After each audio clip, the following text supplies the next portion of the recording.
कानून तथा स्वतंत्रता, कानून वर्सेस स्वतंत्रता। अब इसका प्रश्न कैसे आता है कि जैसे कुछ स्टेटमेंट लिख देगा कि कानून में ही स्वतंत्रता नहीं थे, ऐसे करके आता है क्वेश्चन, या जहां कानून है वहीं स्वतंत्रता है, ऐसे लिख देगा। चर्चा करें। तो जैसे अब यहां पहले भूमिका, फिर इसके बाद में बताया कि जैसे कानून और स्वतंत्रता है, तो कानून और स्वतंत्रता है तो इसमें दो चीजें हो गई। एक तो हो गया कि कानून और स्वतंत्रता दोनों पूरक है, कानून तथा स्वतंत्रता पूरक है, और दूसरा चीज हो गया कि कानून तथा स्वतंत्रता विरोधी है।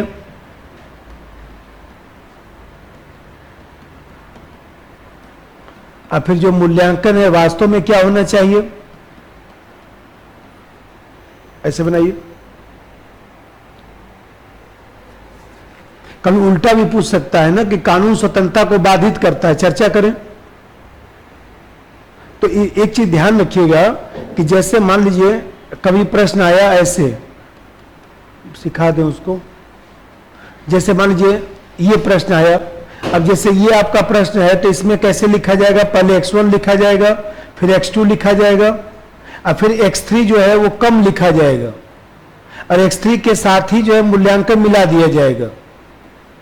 ये ऐसे 150 शब्द लिखा जाएगा। और जब मान लीजिए 200-250 शब्द आएगा तब तो पूरा लिख दीजिए। अब मान लीजिए मैं उल्टा प्रश्न लिखता हूं। उल्टा प्रश्न यह है कि कानून स्वतंत्रता को बाधित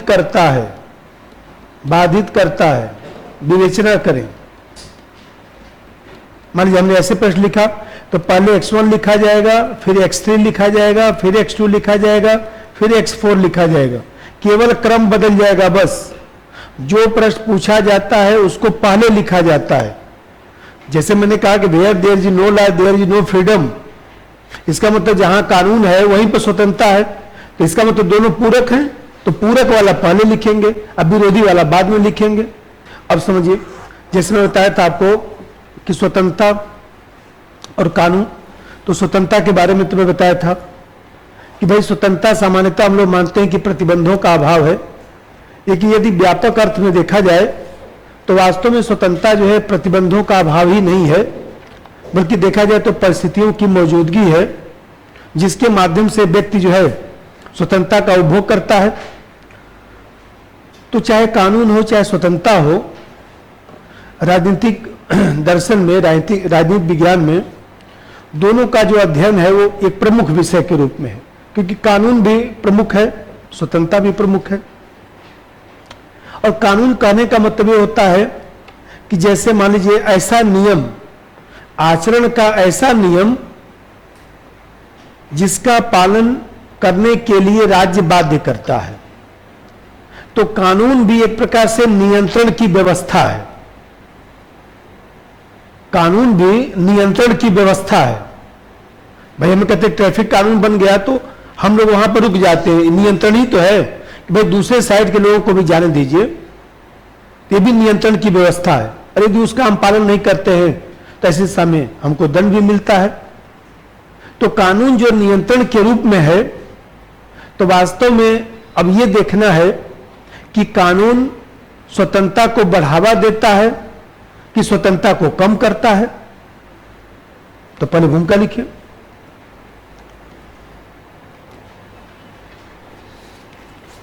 कानून तथा स्वतंत्रता का संबंध, कानून तथा स्वतंत्रता का संबंध राजनीतिक दर्शन के अध्ययन का, कानून तथा स्वतंत्रता का संबंध राजनीतिक दर्शन के अध्ययन का प्रमुख विषय है। राजनीतिक दर्शन के अध्ययन का प्रमुख विषय है। अब एक एक लाइन दोनों के बारे में परिभाषा भी लिखना पड़ेगा। अध्ययन का प्रमुख विषय है।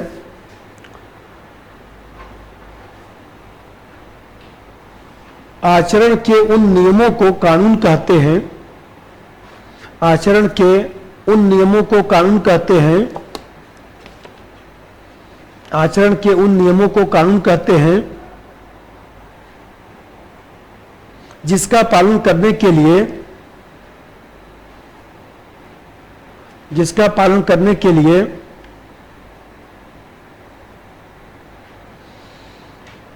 राज्य बाध्य करता है, राज्य बाध्य करता है।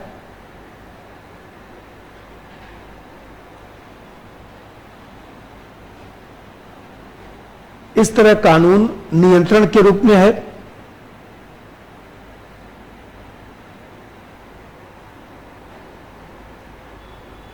कानून नियंत्रण के रूप में है।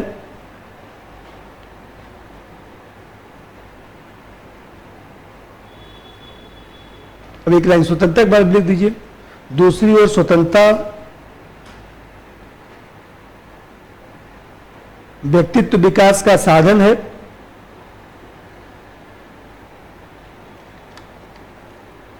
स्वतंत्रता व्यक्तित्व विकास का साधन है।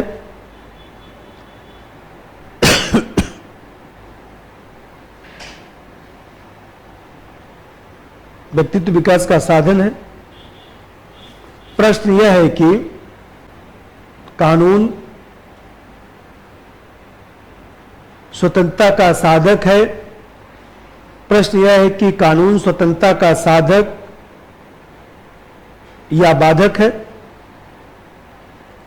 स्वतंत्रता का साधक या बाधक है।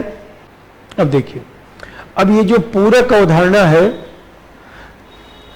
चूंकि हम लोग क्या सिलेबस में कानून है नहीं, लेकिन मैं आप लोगों से बताया, बार बार बताता हूं कि ये सिलेबस है। सिलेबस तो किसी कीमत पर पढ़ना है, और सिलेबस के अलावा भी थोड़ा सा जो इधर उधर है वो भी पढ़ना है।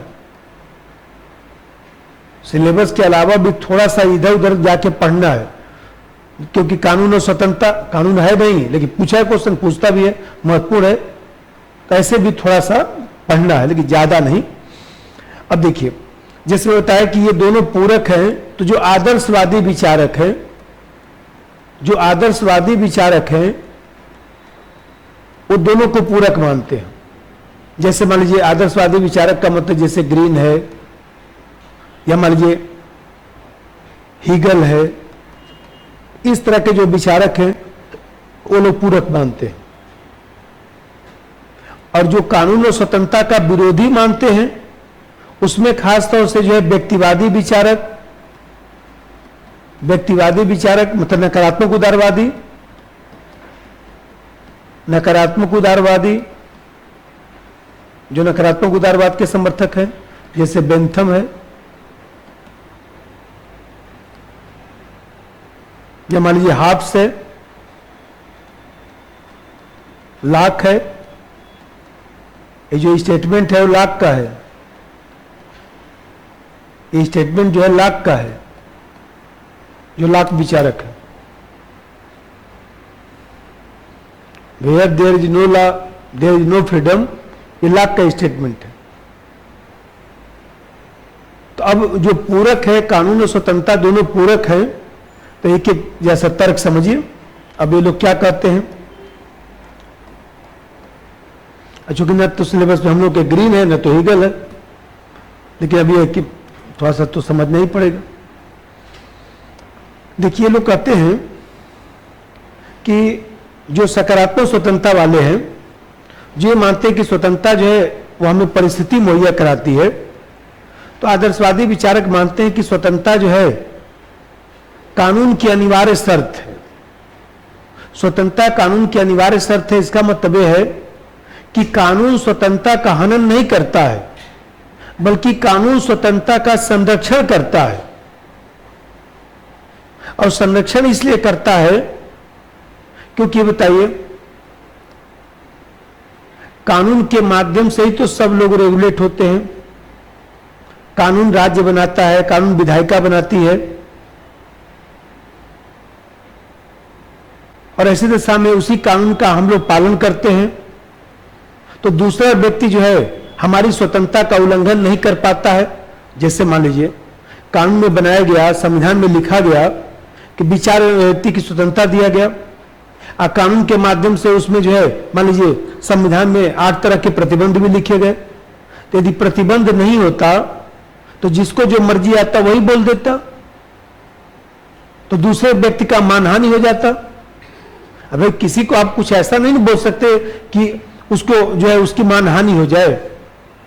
आप ऐसा तो नहीं बोल सकते कि न्यायालय की गरिमा प्रभावित हो जाए। ऐसा आप नहीं बोल सकते कि प्रधानमंत्री की पद की गरिमा प्रभावित हो जाए। आप ऐसा तो नहीं बोल सकते। आलोचना करिए, आलोचना करने में क्या है, तो मैं भी करता हूं।